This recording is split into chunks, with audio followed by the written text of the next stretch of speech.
सर्दियों में तो ठंड से बचाव अपना करना बहुत जरूरी है। लेयर्ड क्लोथिंग पहने।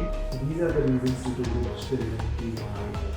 तो स्मोकिंग किसी भी फॉर्म में की जाए, चाहे वेपिंग हो चाहे हुक्का हो, उससे बिल्कुल दूरी बनाए रखनी चाहिए। Even passive smoking is as harmful as active. अच्छा सर, इस सर्दी दिल्ली वालों के लिए आपका सबसे जरूरी संदेश क्या है? ठंड के दौरान जैसे मैंने बताया कि ब्लड प्रेशर बढ़ जाता है, तो the heart has to work harder. Also, there is increased tendency of clot formation in our blood vessels during winter. Yes, definitely we see around 20 to 30% increase in cases of heart attacks and strokes. Regular sleep, regular exercise, balanced diet, stress-free environment, ये सब चीज़ों का role हमारे heart attack के prevention करने में बहुत है। हार्ट अटैक से बचना हमारे हाथ में है और हमारी खराब जीवन शैली की वजह से काफ़ी हद तक हम हार्ट अटैक की चपेट में आते हैं। Dr. Ajay Agarwal, nice to have you on Health on Air. So winter is often described as a danger season for heart patients in North India. Why does cold weather increase the risk of heart attacks and strokes? Yeah, during cold weather, our blood vessels constrict, and this leads to an increase in blood pressure. So the heart has to work harder, and also there is increased tendency of clot formation in our blood vessels during winter. So these are the reasons due to which there is an increase in heart attacks In winters. Yes. ठंड का असर blood pressure और दिल की नसों पर कैसे पड़ता है? ठंड के दौरान जैसे मैंने बताया कि ब्लड प्रेशर बढ़ जाता है, हमारे हार्ट की वेसल्स कॉन्स्ट्रिक्ट कर जाती हैं और इसकी वजह से ब्लड सप्लाई कम हो जाती है और ब्लड प्रेशर बढ़ने से हार्ट को ज़्यादा काम करना पड़ता है। इसी वजह से ठंड में हार्ट अटैक की मांग ज़्यादा होती है। From your clinical experience, do you see a rise in cardiac emergency during winter months? Yes, definitely we see around 20 to 30% increase in cases of heart attacks and strokes during winter. As heart attack in winter more sudden or severe compared to other seasons? Yes, definitely. The heart attacks are more sudden as well as severe, and even young people suffer from heart attacks during winters.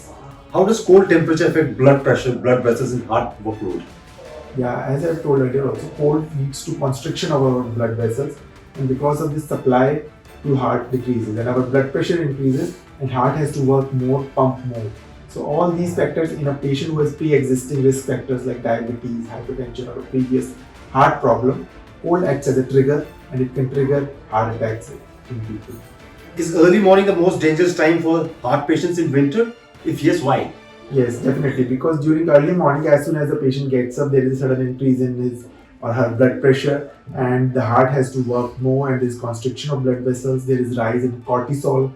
There are cortisol spikes, and all these put strain on your heart, and this leads to an increased incidence of heart attacks during morning. Okay, who are the most vulnerable group during winter? Elderly, diabetics, smokers, or young adults? It's definitely all the elderly, smokers, diabetics, as well as all those who had previous heart attacks or had previous stents placed in their body are vulnerable and at increased risk of heart attack. Are there specific winter foods that can unknowingly increase cardiac risk?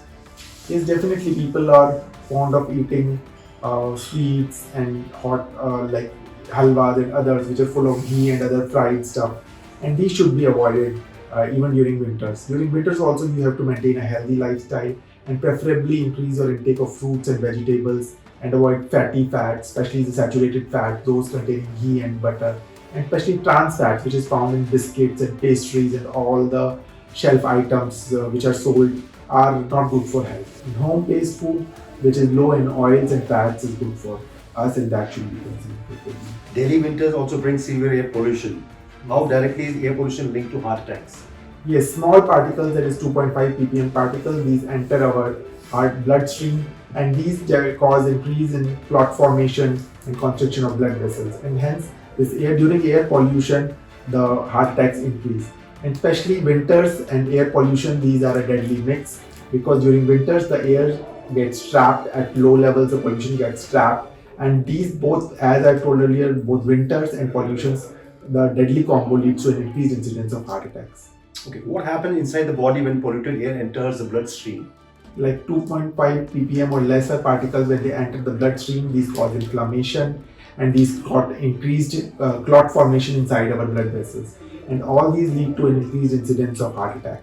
Okay, when the AQI is very severe, you see more cardiac cases on these days? Yes, definitely. On AQI, cases are higher, especially in winters. We see an increased number of cardiac events and increased number of people coming with heart attack to us. How dangerous is morning walk or jogging outdoor during winter? and pollution days. Especially, one should be mindful of the AQI. One should study the AQI daily, and if AQI is higher, then preferably one should avoid going out and exercising, and preferably should use a N95 mask and avoid exercises in open if possible. What are the biggest lifestyle mistakes Indians make that damage heart health? Yes, definitely lifestyle changes play a very important role in preventing heart attacks, and our unhealthy lifestyles like eating fried foods and avoiding exercise and smoking and not having a sound sleep. All these factors can lead to increased incidence of heart attack in the population. How much walking or exercise is ideal for heart protection? Ideally 30 to 45 minutes of any aerobic exercise daily. It could be as simple as walking, which can also, if one cannot walk even for 30 minutes regularly, one can break it down to 10 minutes intervals. As along with strength training exercises at least twice a week, which includes light weights, are ideal for maintaining a good heart health. Is vegetarian food automatically heart healthy? No, I would not say so, because if the vegetarian food, along with vegetarian food, it's high in carbohydrates as well as high in unhealthy fats like saturated fats and trans fats, then I think it is as unhealthy as any non-vegetarian saturated rich fat food. How dangerous is smoking and vaping for the heart? Smoking, yes. Smoke contains around 4,000 different chemicals, out of which 200 chemicals are there, which are poison for our body, and these lead to an increased coagulation and increased blood clot formation in cholesterol deposits, and it is very harmful. Not only active smoking, even passive smoking is harmful. If one sits near a person who is smoking, then he is exposed equally to that risk as an active smoker is. What role does alcohol play in heart rhythm disorder?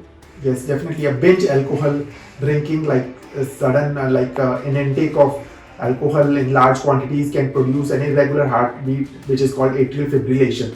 And this is often known as holiday heart syndrome. And one should be mindful of his alcohol intake. It should not be a binge drinking. And occasional alcohol is okay, but definitely binge drinking should be avoided. What are the early warning signs of heart attack that people often ignore?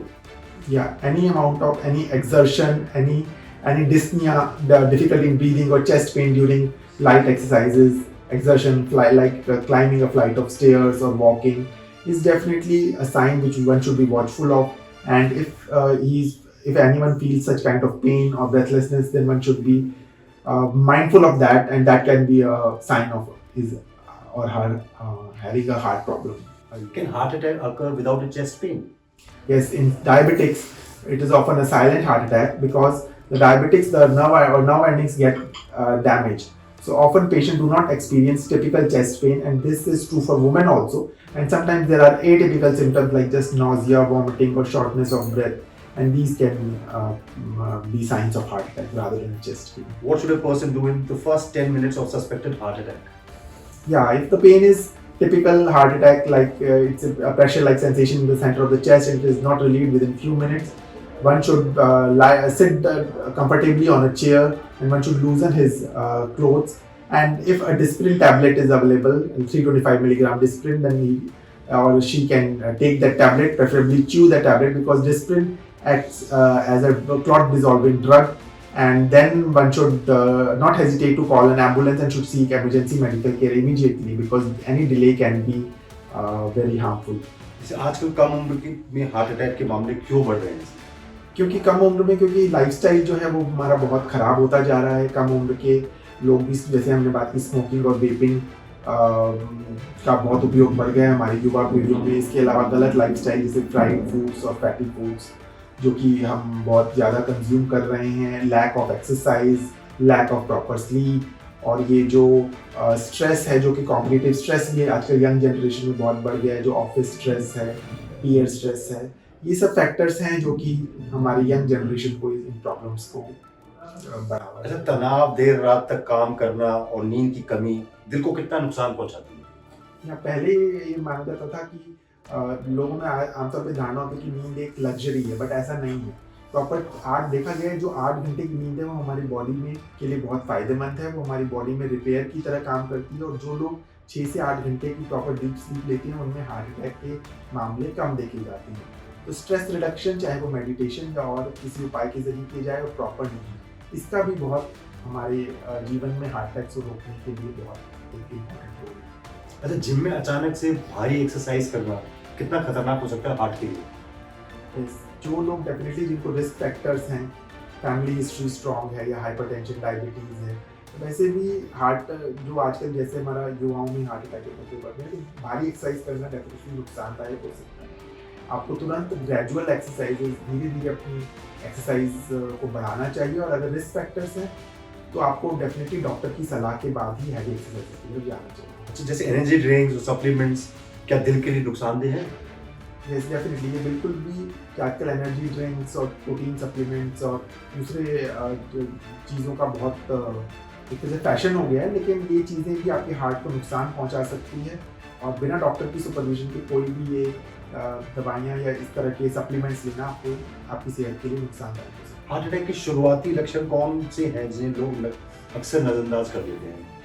शुरुआती लक्षणों में अगर मेरे को छाती के बीचों बीच अगर कोई भारीपन या दबाव जैसी सेंसेशन होती है, स्पेशली कुछ एक्सर्शन करने पर या थोड़ा काम करने पर, या 1 या 2 फ्लाइट ऑफ स्टेयर्स क्लाइंबिंग के बाद अगर इस तरह के सिम्टम्स होते हैं, या अगर बैठे बैठे भी आपको बहुत सिवियर चेस्ट में पेन होता है और जो भारीपन की तरह और वो कुछ मिनटों से ज़्यादा लास्ट करता है, या अगर आपको कोई रिस्क फैक्टर्स हैं जैसे हाइपरटेंशन, डायबिटीज़, स्मोकिंग, तो भी आपको सिम्टम्स की परवाह ना करके सिम्टम्स अपना टेस्टिंग रेगुलर करवानी चाहिए, क्योंकि ये हार्ट अटैक जो है वो कई बार मैंने बताया बिना किसी सिम्टम्स के होता है, जैसे कि डायबिटिक्स में कई बार बिना चेस्ट पेन के भी हार्ट अटैक प्रेजेंट कर सकते हैं।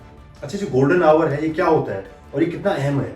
गोल्डन आवर जो शुरू के 3 घंटे हार्ट अटैक के वो बहुत अहम होते हैं, क्योंकि हार्ट अटैक में कहा जाता है टाइम इज मसल। जितना देरी से हार्ट की ब्लड सप्लाई जो रुक गई है, जितनी देरी से अगर वो शुरू होगी, उतना ज़्यादा हार्ट को नुकसान पहुंचाएगा और हार्ट की मसल परमानेंटली डैमेज हो जाएगी।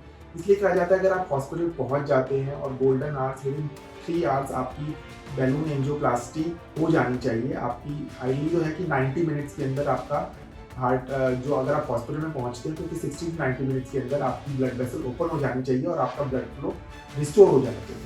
क्योंकि जितना हम डिले करते हैं उतना देर ब्लड का जो हार्ट मसल्स हैं उनको परमानेंट डैमेज हो जाता है, उनके रिकवरी के चांसेस कम हो जाते हैं। अच्छा, भारत में किस उम्र से दिल की नियमित जांच शुरू कर देनी चाहिए? जो भारतीयों में ये heart attack as compare to western population is much more common, 2 to 3 times more common than the western population. तो 40s के बाद तो डेफिनेटली हमें heart regular blood pressure, sugar और कोलेस्ट्रॉल और हार्ट की जांचें करवानी चाहिए। और अगर 30 के आसपास भी अगर हमारे फैमिली हिस्ट्री स्ट्रॉन्ग है या हमारे परिवार में हमारा एनवायरनमेंट अगर हम अनहेल्दी हमारी लाइफस्टाइल है, तो 30 के बाद भी हमें रेगुलर अपनी जांच करवानी चाहिए। अच्छा जी, जांचें हैं जैसे कौन सी जांच सबसे जरूरी? ईसीजी, इको, टीएमटी या एंजियोग्राफी, कौन सी इंपॉर्टेंट है? ये सारी जांचें इंपॉर्टेंट है, कौन सी करानी चाहिए? शुरू में कुछ बेसिक इन्वेस्टिगेशन जैसे blood cholesterol, lipid profile, ECG और ट्रेडमिल टेस्ट, मुझे लगता है ये सबसे बेसिक और इम्पॉर्टेंट टेस्ट हैं जिनसे आप अपने हार्ट की ब्लॉकेज के बारे में पता कर सकते हैं। अगर ट्रेडमिल में कुछ प्रॉब्लम आती है या मरीज ट्रेडमिल नहीं कर सकता, उसको टिपिकल हार्ट की सिम्टम्स हैं, तो हम सीधा एंजियोग्राफी की तरफ एडवाइस करते हैं। इसके अलावा सीटी एंजियोग्राफी भी हम करवा सकते हैं, जिससे हमें हार्ट की ब्लॉकेजेस का पता चल जाता है। अच्छा, कई लोग एंजियोग्राफी से बहुत डरते हैं, ये क्या डरना चाहिए लोग? नहीं, डेफिनेटली एंजियोग्राफी एक टेस्ट है और जो आजकल बहुत एक सेफ तरीके से जो हमारे हाथ की रेडियल आर्टरी होती है उससे भी हम एंजियोग्राफी कर सकते हैं, और उससे 4 घंटे के अंदर हम पेशेंट को डिस्चार्ज भी कर देते हैं अगर एंजियोग्राफी नॉर्मल है। तो ये बहुत एक सेफ तरीके से किया जाता है, और आजकल की जो टेक्निक है वो बहुत एडवांस्ड हो गई है और इससे बिल्कुल भी डरने की ज़रूरत नहीं है। और इसको अगर आप अच्छे कार्डियोलॉजिस्ट के पास जाते हैं तो बिल्कुल भी घबराने की ज़रूरत नहीं है। और ऐसा भी लोगों में एक मिथ है कि एंजियोग्राफी होगी तो स्टेंट डली जाएगा, लेकिन ऐसा नहीं है। अगर डॉक्टर पूरी असेसमेंट के बाद अगर ज़रूरी हो तभी स्टेंट की नौबत आती है। अगर स्टेंट लगने के बाद क्या मरीज पूरी तरह सुरक्षित हो जाता है? स्टेंट लगने के बाद भी कुछ सावधानियां बरतनी होती हैं, जैसे बिल्कुल आप लाइफस्टाइल चेंजेस, लाइफस्टाइल मॉडिफिकेशन फिर भी आपको कंटिन्यू करनी है, जो प्रॉपर आपको डाइट, स्लीप, एक्सरसाइज को चालू रखना है। उसके अलावा कुछ दवाइयाँ होती हैं, मेडिसिन, जो स्टेंट में फर्दर क्लॉटिंग आने को रोकती हैं, जैसे कोलेस्ट्रॉल लोअरिंग ड्रग्स और एंटीप्लेटलेट्स। इनका रेगुलर अगर पेशेंट उपयोग करता है तो वो काफ़ी हद तक प्रोटेक्टिव है। अच्छा, महिलाओं में हार्ट अटैक देरी से क्यों पकड़ में आता है? क्योंकि महिलाओं में एक जो टेंडेंसी यूजुअली डॉक्टर के पास जाने की हमारे देश में थोड़ी सी कम रहती है, क्योंकि वो जो मेल्स हैं they seek medical attention more earlier as compare to females. That is why, and also the symptoms can be atypical also, like atypical symptoms like regular chest pain ना हो कि महिलाओं में कई बार symptoms वॉमिटिंग, नॉजिया या सांस फूलने जैसे सिम्टम्स होते हैं. इसकी वजह से हार्ट अटैक काफ़ी इग्नोर हो सकता है वुमेन में, या काफ़ी लेट स्टेज पे पकड़ में आता है. इसी से रिलेटेड क्वेश्चन था, क्या महिलाओं में हार्ट अटैक के लक्षण पुरुषों से अलग होते हैं?